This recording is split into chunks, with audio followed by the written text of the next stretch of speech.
Hello बालकों, शुरुआत करते हैं question number of 151 of NLM. तो एनएलएम का क्वेश्चन नंबर 151 हमें क्या कह रहा है कि body of sliding down in inclined plane angle of 45 degree. ठीक है, एक इंक्लाइन प्लेन है जो कि इंक्लाइन प्लेन बना लिया और उस पर कोई बॉडी है एम मास की जो कि मान लेते हैं कि नीचे की तरफ आ रही है और इंक्लिनेशन जो है वो 45 डिग्री का दिया हुआ है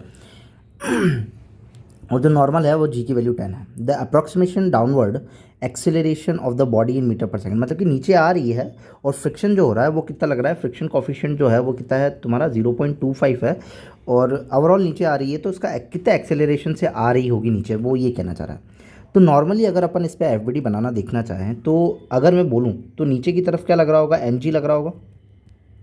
और अगर इसके दो कंपोनेंट करूँगा तो मैं ये, वैसे तो कंपोनेंट ये याद ही रख लो, नहीं भी रखोगे तो भी चलेगा, बनाना भी आता है, मैंने दूसरे वाली वीडियो में बता रखा है।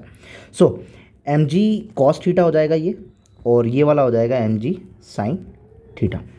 और यहाँ पर मैं फ्रिक्शन फोर्स लगेगा जो कि बैकवर्ड डायरेक्शन में लग रहा होगा, जिसे मैं एफ एस नाम दे देता हूँ। सो नॉर्मली तुम इस पूरे को देख करके क्या कहना चाहते हो, एक्सेलरेशन होता क्या है? एक्सेलरेशन होता है total force in the direction of motion.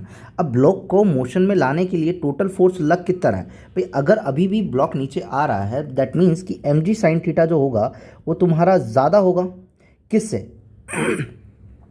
F S से, और अपॉन में total force in the direction of motion, upon में टोटल मास लिखा जाता है, टोटल मास एम है तो वो एम लिख लिया। अगर मैं इसको ऊपर लेके जाऊँ तो नॉर्मली लिख सकता हूँ M A is equal to M G sine theta minus F S जो होता है वो क्या होता है, mu S N, mu S N.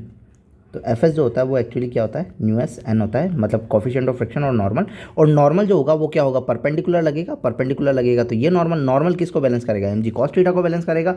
तो तुम इसके लिए नॉर्मली लिख सकते हो mu S M G cos theta.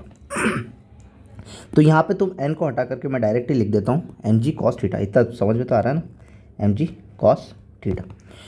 जैसे एम जी कॉस थीटा लिखा, मैं एक्चुअली में क्या करता हूँ कि इसमें से दोनों में से एम कैंसिल आउट कर देता हूँ, एम कॉमन लूँगा और एम से एम कैंसिल आउट कर दूंगा तो सारा एम हट जाएगा। तो जो मेरा एक्सेलरेशन आ जाएगा वो आ जाएगा G sine theta minus of mu S G cos theta.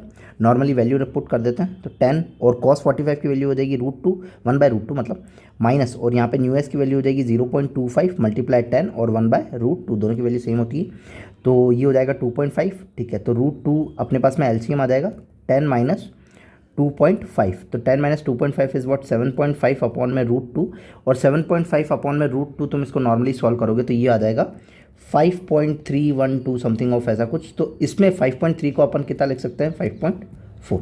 तो अपना ऑप्शन नंबर कौन सा हो जाएगा, 5.4, ऑप्शन नंबर 4।